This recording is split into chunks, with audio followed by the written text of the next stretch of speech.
এবছর যত মানুষ ধানমন্ডি লেগে সিমেন্টের চেয়ারে বসে প্রেম করছে, রেস্তোরাঁয় বসে চুমু খাচ্ছে, দুদিন দেখা না হবার কারণে যে বাবুটা হেডফোন লাগিয়ে ডেনভার শুনছে, সেই মানুষগুলো এই পরের বছর সিমেন্টের চেয়ারে বসে একই কথা বলবে অন্য কাউকে নিয়ে।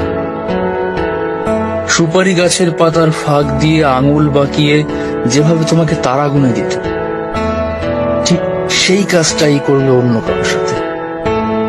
যে গানটা শুনিয়ে তোমাকে কাঁদিয়ে দিত, সেই গানটাই হাতিয়ার হিসাবে সে বারবার ব্যবহার করবে। দেখো, যে তোমাকে ঠকাতে চাইবে, তুমি যাই করো না কেন সে তোমাকে ঠকাবে। এখন ব্যাপারটা তোমার হাতে, বিশ্বাস করে ঠকতে চাও নাকি অবিশ্বাস করে? বিশ্বাস করে ঠকলে তুমি কষ্ট পাবে, আর অবিশ্বাস করে ঠকলে মনে হবে হয়তো তাকে বিশ্বাস করলে সে